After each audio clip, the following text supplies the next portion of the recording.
Salut, bienvenue dans une nouvelle vidéo.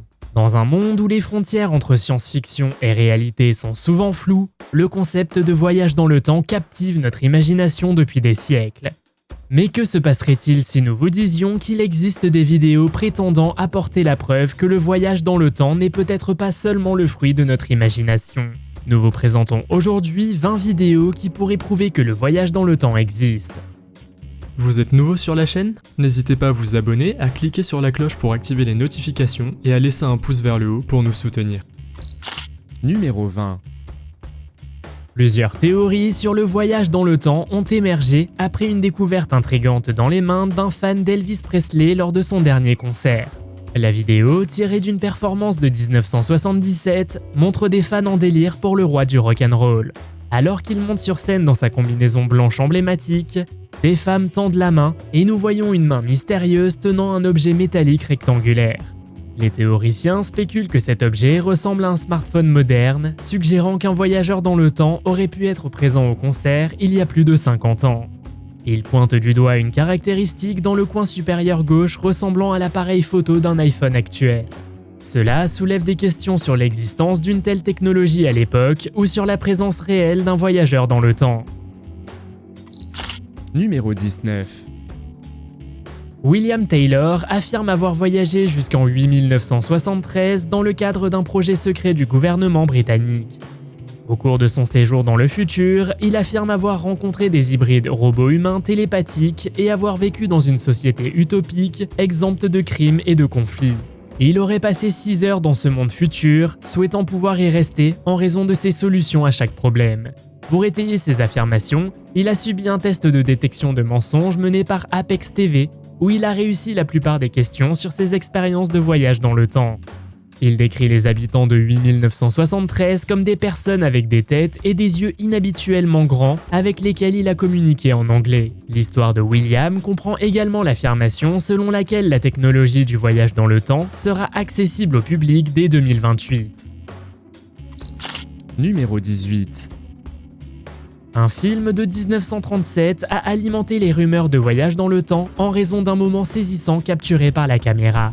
Dans des images d'actualité granuleuses, une foule descend les marches de ce qui semble être une grande église. La plupart des femmes portent des vêtements traditionnels de paysannes avec un foulard sur la tête. Cependant, une femme se distingue par ses cheveux noirs et une tenue plus moderne pour l'époque, comprenant des avant-bras nus et un petit chapeau. Mais ce qui attire vraiment l'attention, c'est l'objet qu'elle porte à son oreille, ressemblant à un téléphone portable du 21e siècle. Alors qu'elle marche dans la rue, elle semble être en conversation. Cela soulève des questions intrigantes. À qui parle-t-elle et sur quel appareil?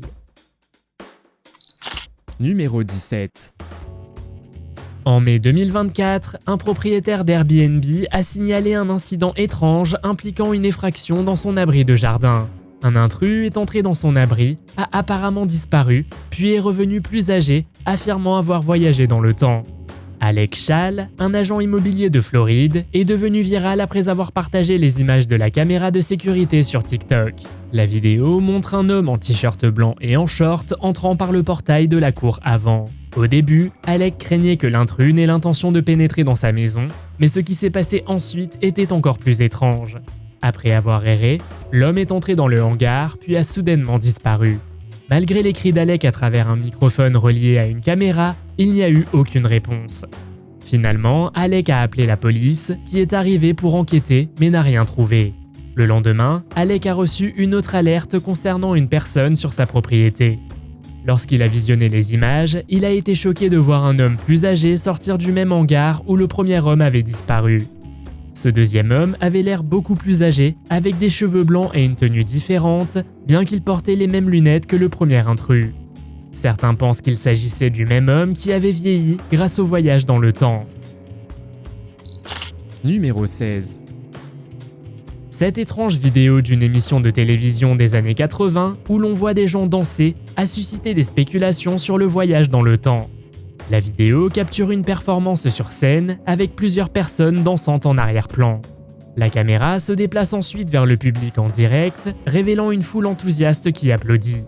Cependant, un homme mystérieux au milieu semble tenir et utiliser un smartphone pour enregistrer la performance.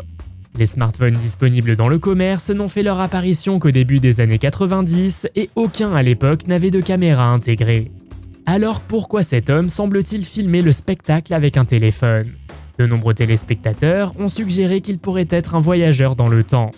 Si vous aviez la chance de remonter le temps et de voir votre artiste préféré en live, voudriez-vous l'enregistrer? Faites-le moi savoir dans les commentaires. Numéro 15. Håkan Nordqvist, un Suédois, a affirmé avoir la preuve irréfutable qu'il avait été transporté en 2046, où il a rencontré une version plus âgée de lui-même. Son histoire a été racontée dans un documentaire de 2006. Alors qu'il tentait de réparer une fuite sous son évier, Håkan s'est enfoncé plus profondément dans l'espace exigu pour atteindre la source de la fuite. Alors qu'il se déplaçait dans l'obscurité, il a soudainement remarqué une petite lumière. Lorsqu'il s'est levé, il a été étonné de voir une version plus âgée de lui-même, semblant avoir environ 70 ans. Håkan a rapidement capturé l'instant sur son téléphone portable. Dans la vidéo, il passe son bras autour de sa version plus âgée et il partage des sourires, affichant même des tatouages assortis sur leur bras droit. Numéro 14. Noah, un voyageur temporel autoproclamé de l'année 2030, a annoncé sa décision de révéler sa véritable identité. Excité de montrer enfin son visage, il a partagé certains événements importants qui, selon lui, se dérouleraient bientôt. Il a expliqué qu'en 2028, le voyage dans le temps serait accessible au public, une avancée révolutionnaire. La même année, une présence extraterrestre prendrait contact avec la Terre, mais Noah a rassuré les téléspectateurs en leur disant que ces êtres apporteraient la paix et la prospérité. Il a également affirmé que l'Inde développerait une puce cérébrale permettant aux gens de se connecter directement à Internet, améliorant considérablement l'intelligence humaine. De plus, Noah a mentionné que certaines personnes vivraient d'une manière similaire aux chiens sur Terre. Il a souligné que Yolanda Renee King, petite fille de l'emblématique leader des droits civiques Martin Luther King Jr., deviendrait présidente, inaugurant une nouvelle ère pour la nation. Numéro 13. Dans un film tourné à New York en 1938, une femme apparaît tenant un objet contre son oreille, qu'elle baisse ensuite comme si elle venait de terminer un appel téléphonique. Cela soulève des questions sur la façon dont elle a pu recevoir un signal d'un fournisseur qui n'existait pas à l'époque. Si le voyage dans le temps est effectivement possible, il est concevable que le problème de l'utilisation d'un téléphone portable sans antenne relais puisse également être résolu. Un internaute a affirmé que la femme dans la vidéo était son arrière-grand-mère, Gertrude Jones. Il a expliqué qu'à l'âge de 17 ans, elle participait au test de téléphone sans fil développé par Dupont. Selon l'internaute, Gertrude se souvenait très bien de la vidéo, affirmant que Dupont avait un département de communication téléphonique dans son usine où ils expérimentaient des téléphones sans fil. Elle et 5 autres femmes ont reçu ces appareils sans fil pour les tester pendant une semaine. Étant donné que les talkie-walkie de cette époque étaient généralement gros et lourds, il semble plus plausible que la femme puisse tenir un appareil de communication interdimensionnel ou un téléphone futuriste. Numéro 12. Se réveiller dans le futur et se retrouver complètement seul ressemble à la prémisse inquiétante d'un film d'horreur. Pour le mystérieux utilisateur de TikTok, connu sous le nom de Unico Sobre Viviente, c'est sa prétendue réalité. Il déclare s'être réveillé en 2027, sans aucune explication sur la façon dont il est arrivé là, et seulement un souvenir de son nom. Ces vidéos ne montrent pas seulement des lieux ordinaires. Il filme des monuments historiques de Valence en Espagne, notamment des églises, des hôpitaux et même un stade de football. Selon lui, l'humanité a été anéantie et il est la dernière personne sur Terre. La cause de cette extinction reste cependant un mystère pour lui. Il a publié plus d'une demi-douzaine de vidéos capturant ses promenades solitaires à travers la ville, sans autre âme en vue. Dans une vidéo effrayante, il filme une rue vide où une horloge numérique à côté de lui est figée à 5h46, suggérant que le temps lui-même s'est arrêté. La vidéo passe ensuite à une autre route déserte alors qu'il traverse des immeubles d'appartements vides. Dans un parc abandonné, il erre dans le silence avant que la vidéo ne se termine brusquement. Numéro 11. Un homme nommé Alexander Smith affirme avoir voyagé de 1981 à 2118 dans le cadre d'une mission top secrète pour la CIA. Au cours de cette mission, il aurait pris des photos d'une ville futuriste, offrant un aperçu de ce qui attend l'humanité. Selon Alexander, son voyage en 1981 faisait partie d'une expérience inoubliable. Il affirme que des extraterrestres visiteront bientôt la Terre et entreront en contact avec les dirigeants mondiaux, et il met en garde contre un conflit imminent qui mènera à la Troisième Guerre mondiale. Pour étayer ses affirmations extraordinaires, Alexander a présenté une photo lors d'une interview qui, selon lui, montre une ville du futur. Il a déclaré que des êtres extraterrestres intelligents visiteraient la Terre au milieu du XXIe siècle et qu'il y avait des contacts de longue date avec ces êtres, bien que cela ait été caché au public. Bien qu'il ait précisé que ces extraterrestres ne vivent pas nécessairement parmi nous, ils nous rendent visite de temps en temps. Alexander a souligné la plus grande menace pour l'humanité, le réchauffement climatique, la montée du niveau de la mer et l'augmentation des niveaux de CO2 dans l'atmosphère. Il a également partagé une sombre prédiction sur la Troisième Guerre mondiale, suggérant que même si le monde pourrait bientôt être confronté à un conflit, cela conduira finalement à un avenir meilleur sans frontières. Numéro 10. Un match de football au stade Hernando Siles en Bolivie a suscité une vague d'intrigues et de spéculations en raison d'une silhouette mystérieuse filmée par une caméra. Les images, qui ont rapidement circulé sur diverses plateformes de réseaux sociaux, montrent cette silhouette étrange se déplaçant à travers le filet, séparant les spectateurs du terrain, se déplaçant apparemment avec détermination avant de disparaître de l'autre côté. Les fans et les téléspectateurs qui analysent la vidéo se demandent quelle est l'identité de cette silhouette mystérieuse. Certains l'attribuent à la présence d'un fantôme, tandis que d'autres suggèrent qu'il pourrait s'agir d'un voyageur dans le temps. Le stade Hernando Siles, connu pour sa riche histoire et son atmosphère animée, a été le témoin d'innombrables moments inoubliables du football bolivien. Cependant, cette apparition obsédante ajoute une tournure inattendue à l'héritage du stade. Les fans ont spéculé qu'il pourrait s'agir de l'esprit d'un fan passionné ou d'un ancien joueur qui reste connecté au jeu. Numéro 9. En décembre 1999, un moment historique a eu lieu lorsque le président colombien Andrés Pastrana a assisté à la cérémonie de transfert du canal de Panama des États-Unis au Panama. Cet événement important a symbolisé la fin d'une époque, le contrôle de cette voie navigable vitale étant restitué au peuple panaméen après près d'un siècle de domination américaine. En présence de dignitaires de divers pays, la cérémonie a reçu une large couverture médiatique. Au cours de l'événement, une vidéo a été diffusée, suscitant de nombreuses spéculations parmi les spectateurs. À un moment donné, quelqu'un dans la foule semble tenir un objet remarquablement similaire à un iPad moderne, comme s'il prenait une photo ou une vidéo. Cette observation est particulièrement remarquable car la cérémonie a eu lieu en 1999, plus d'une décennie avant la sortie de l'iPad en 2010. La vidéo a alimenté les discussions en ligne, de nombreuses personnes s'interrogeant sur l'authenticité de ce qui a été vu. Quelqu'un aurait-il pu utiliser un appareil incroyablement futuriste pour cette époque ? Certains théoriciens suggèrent qu'il pourrait s'agir d'un caméscope ou d'un des premiers appareils photo numériques, tandis que d'autres envisagent la possibilité d'un voyageur dans le temps. Numéro 8. La vidéo que vous regardez actuellement aurait été enregistrée en l'an 3000. On y voit un homme exhiber un mystérieux artefact qu'il prétend avoir acquis lors de son voyage dans le futur. Vous remarquerez peut-être que l'image apparaît quelque peu déformée, un phénomène courant dans les voyages dans le temps, où les images peuvent se déformer au cours du processus. Les images révèlent une ville futuristique à couper le souffle qui n'existe pas encore sur notre planète. Selon cet homme, il a été envoyé en l'an 6000 et il insiste sur le fait que le futur lointain de l'humanité a subi des transformations si spectaculaires que les avancées technologiques sont presque inimaginables selon les normes actuelles. En l'an 6000, affirme-t-il, la médecine a progressé à un tel point que notre compréhension actuelle de la science semble primitive en comparaison. Imaginez un monde où la téléportation est un moyen de transport courant et où voyager dans le temps est aussi ordinaire que préparer une tasse de café ou aller faire un jogging. Dans ce futur, les gens peuvent voyager à la fois dans le passé et dans le futur tout en restant invisibles, ce qui garantit qu'ils ne perturbent pas le cours de l'histoire. Les possibilités sont passionnantes et nous font réfléchir à la façon dont la technologie pourrait redéfinir notre existence d'une manière que nous pouvons à peine imaginer aujourd'hui. Numéro 7.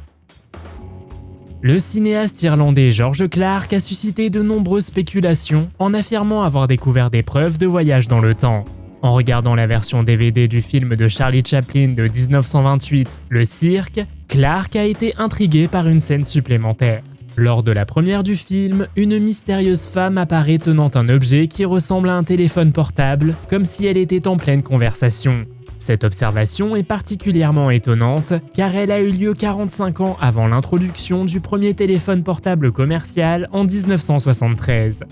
L'affirmation de Clark selon laquelle la femme utilise un appareil ressemblant à un téléphone portable moderne a donné lieu à des théories sur le voyage dans le temps, certains suggérant qu'il s'agirait d'une voyageuse temporelle capturée par inadvertance sur pellicule. Numéro 6. En 1995, Michael Markham, 21 ans, vole 6 transformateurs électriques dans une centrale électrique du Missouri pour construire son propre appareil. Lorsqu'il active la machine, elle crée un petit vortex ressemblant à des ondulations au-dessus d'une flamme. Fasciné, Michael lance une vis dans la distorsion et la regarde disparaître. Lorsqu'il éteint la machine, il est stupéfait de voir la vis retomber au sol, ce qui lui fait croire qu'il a inventé un appareil de téléportation. Chaque fois qu'il répète l'expérience, les objets disparaissent brièvement avant de réapparaître, ce qui amène Michael à se demander s'il les téléporte ou les envoie quelques secondes dans le futur. Ses ambitions lui valent cependant des ennuis judiciaires qui lui valent une peine de 60 jours de prison et 5 ans de probation. Contre toute attente, l'animateur radio Art Bell commence à l'aider. Michael commence alors à faire des expériences sur de petits animaux comme des souris et des hamsters avant de décider finalement de tester la machine sur lui-même. Après avoir parcouru 1300 km vers l'est jusqu'à Fairfield dans l'Ohio, il semblait désorienté, sans permis ni argent. Dans un refuge pour sans-abri, il a découvert un journal révélant qu'il avait fait un bond de 2 ans dans le futur. Cela l'a conduit à émettre l'hypothèse qu'un tube métallique spécialement construit pourrait faire office de cage de Faraday, permettant un passage sûr à travers son portail. Numéro 5. En 2004, Edward travaille comme ingénieur de support technique dans un laboratoire secret du gouvernement à Los Angeles, où il contribue au développement d'inventions innovantes, notamment une nouvelle génération d'écrans tactiles. Une nuit, Edward voit son ami James, un scientifique et inventeur de premier plan du laboratoire, ramener chez lui un équipement. Plus tard, James lui confie son projet secret, une machine à remonter le temps, et l'invite à l'aider en lui demandant de tester la machine. Malgré une hésitation initiale, Edward accepte, motivé par la promesse de résoudre ses problèmes de citoyenneté aux États-Unis. Edward se rend en l'an 5000 et se retrouve dans un Los Angeles post-apocalyptique submergé sous les eaux en raison d'un changement climatique catastrophique. Il y rencontre Zach, un dirigeant local, qui lui explique que la fonte des calottes glaciaires a provoqué des inondations massives et l'effondrement de la civilisation. Zach révèle également que les dirigeants mondiaux ont abandonné la Terre. De retour en 2004, Edward partage son voyage avec James et lui montre une photo de la ville inondée comme preuve. Numéro 4. Mike Tyson, un boxeur professionnel américain de renom, a eu un impact énorme sur le sport des années 1980 au début des années 2000. Il est surtout connu pour être devenu le plus jeune champion poids lourd à 20 ans, un record qui tient toujours. Le style de combat agressif de Tyson et sa puissance de frappe lui ont valu le surnom de Iron Mike. Et plus tard, il est devenu connu comme l'homme le plus méchant de la planète. Mais dans ce combat de Tyson de 1995, un spectateur dans la foule semble tenir un smartphone, semblant filmer le match. Cela a suscité la curiosité et les spéculations sur la nature du temps, la technologie et notre compréhension du passé. Ces moments capturés pourraient-ils faire allusion à quelque chose d'extraordinaire ou s'agit-il peut-être d'un voyageur dans le temps ? Numéro 3. Des images restaurées des rues et des magasins d'Amsterdam de 1931 ont suscité l'intrigue, rendue vivante grâce à des techniques d'IA avancées. Cette restauration vivante permet aux spectateurs de ressentir l'atmosphère animée de la ville à une époque où Amsterdam était un centre commercial et culturel. En regardant la vidéo, les spectateurs ont remarqué une femme sortant d'un magasin, semblant parler dans ce qui ressemble à un téléphone portable. Les rues d'Amsterdam de 1931 étaient caractérisées par une architecture traditionnelle et un commerce animé, avec des magasins proposant de tout, des vêtements aux spécialités locales et des piétons bravant les pavés dans des scènes de la vie quotidienne. Mais les téléphones portables, bien sûr, n'existaient pas à l'époque. La vue d'une femme semblant en utiliser un fait froncer les sourcils et on se demande si elle pourrait être une voyageuse dans le temps, car les téléphones portables ne seraient pas inventés avant plusieurs décennies. Numéro 2. Que feriez-vous si votre enfant prétendait soudainement être un cyborg? Une mère est récemment apparue dans le Phil Show où elle a raconté que son fils, Orin, peu de temps après avoir obtenu son diplôme, a révélé qu'il était un cyborg mécanisé de l'année 2050. Selon Orin, il fait partie d'une intelligence collective envoyée dans le passé par des êtres supérieurs pour avertir l'humanité d'une apocalypse imminente. Pour faire entendre son message, il prétend avoir adopté un personnage hip-hop pour gagner des adeptes sur les réseaux sociaux. Sa mère cependant reste sceptique. Elle pense qu'Orin utilise cette histoire de cyborg élaborée comme excuse pour rester chez elle sans contribuer financièrement, suggérant qu'il devrait se concentrer sur la recherche d'un emploi plutôt que d'être obsédé par la fin potentielle du monde. Alors qu'en est-il? Orin évite-t-il ses responsabilités ou est-il vraiment porteur d'un message urgent venant du futur? Numéro 1. Taxi, remorque et corrida est une comédie française sortie en 1958, réalisée par André Hunebelle et écrite par Jean Alain, avec l'emblématique Louis de Funès. Situé dans une ville française animée, le film combine humour, romance et une touche d'aventure autour d'un chauffeur de taxi, de ses passagers excentriques et du chaos qui s'ensuit. Mais un rebondissement inattendu ajoute du mystère à ce film classique. Un téléphone portable moderne apparaît, un objet qui ne sera disponible au public qu'à la fin des années 1970. Les spectateurs restent stupéfaits, s'interrogeant sur les implications d'une telle anomalie. La vue d'une femme tenant ce qui ressemble à un téléphone portable dans un film de 1958 soulève des questions. S'agissait-il d'un voyageur temporel réel? Croyez-vous au voyage dans le temps? Faites-le moi savoir dans les commentaires. Si vous avez aimé cette vidéo, mettez un pouce en l'air. Si vous voulez voir d'autres vidéos que nous avons réalisées, cliquez sur l'une d'entre elles à l'écran ou jetez un coup d'œil à la chaîne. Merci d'avoir regardé et à la prochaine.